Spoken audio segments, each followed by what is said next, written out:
श्री स्वामी समर्थ. सगळ्या गृहिणींचं स्वामीज किचनमध्ये खूप मनापासून स्वागत. आज आपण इथे आमटी पातोड्या बनवणार आहोत आणि खूप झटका अशी आमटी पातोड्या आपली असणार आहे. चला तर मग आपण रेसिपीला सुरुवात करूया. मी इथे एक मिक्सरचा जार घेतला आहे. त्यामध्ये अद्रक, लसूण, हिरवी मिरची आणि कोथिंबीर असं हे आपल्याला वाटण करून घ्यायचं आहे. कारण आणि ही खूप इन्स्टंट होणारी आहे. अजिबात त्याला वाफवायचं वगैरे काहीही नाही आहे. इथे 1 वाटी मी आपलं बेसन पीठ घेतलेलं आहे. त्यामध्ये टाकायचे 1 छोटा चमचा जिरे आणि 1 मोठा चमचा इतका आपला हिरव्या मिरचीचा ठेचा. त्यानंतर मी इथे ॲड केलेली आहे हळद आणि मीठ सुद्धा इथे ॲड केलेलं आहे. तुम्ही यात ओवा पण ॲड करू शकता, काही हरकत नाही.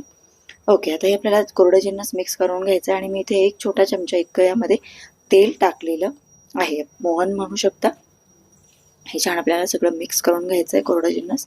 आणि यामध्ये हे मिक्स झाल्यानंतर थोडं थोडं पाणी टाकून आपल्याला याचा एक छान असा सॉफ्ट डो बनवायचा आहे. कडक अजिबात बनवायचा नाही, एकदम छान मीडियम स्टेजचा आपल्याला इथे डो बनवून घ्यायचा आहे. तुम्ही बघू शकता इथे आपला डो तयार झालेला आहे. याला तेल लावून आपण पुन्हा एकदा मळून घ्यायचं आहे.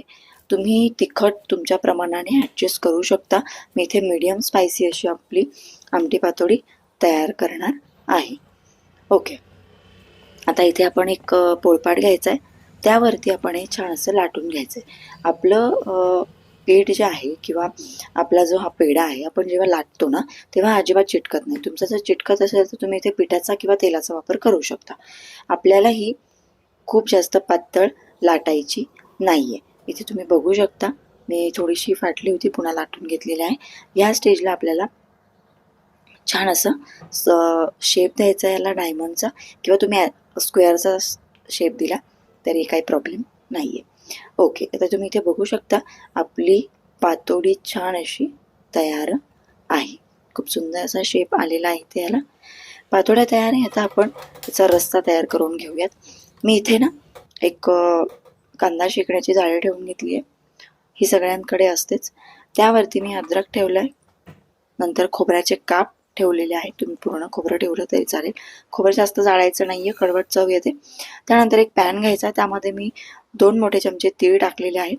त्यानंतर लवंग ॲड केलेली आहे, 2 वेलची, 1 दालचिनी. त्यानंतर 1 मोठा चमचा जिरे, 10 ते 15 पाकळ्या लसणाच्या आणि 2 हिरवी मिरची इथे मी ॲड केलेली आहे. हे छान आपल्याला वाटण शेकून घ्यायचं आहे. खूप सुंदर याची चव येते. तुम्ही नक्की करून बघा. हे वाटण थंड झालं की मग आपण छान हे मिक्सरमधून बारीक करायचं आहे विदाऊट वॉटर. त्यानंतर आपण इथे भाजलेला कांदा यामध्ये टाकणार आहोत.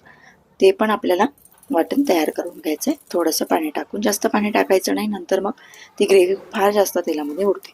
इथे पॅन घेतलेला आहे. पॅनमध्ये तेल टाकलेलं आहे 2 मोठे चमचे. त्यानंतर कढीपत्ता, मोहरी आणि जिरे छान टाकून आपण आपली ग्रेव्ही त्यामध्ये ॲड करायची आहे.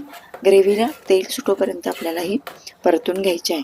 आपण हे आधी शेकून घेतलेले, त्यामुळे जास्त भाजायची गरज पडत नाही. आता यामध्ये आपल्याला ॲड करायचे आहेत मसाले.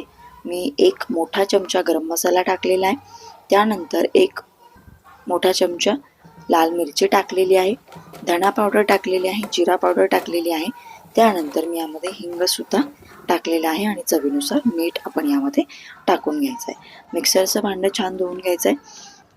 धुण्यामध्ये जे पाणी आलं आहे ना ते मी यामध्ये टाकलेलं आहे. तुम्ही इथे बघू शकता किती छान अशी तरी आपल्या भाजीला आलेली आहे. इथे एक टीप आहे की जेव्हा आपला जो हा रस्सा आहे तो पूर्ण उकळतो, एकदम उड्या मारायला लागतो ना, तेव्हाच यामध्ये पातोड्या टाकायच्या आहे. त्याच्या आधी पातोड्या टाकायच्या नाही आहे, नाहीतर त्या तळाला चिटकतात.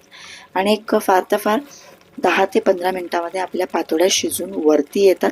तुम्ही ते बघू शकता पातोड्या वरती आलेल्या आहेत. आता छान आपण आपल्या पातोड्या सर्व करायच्या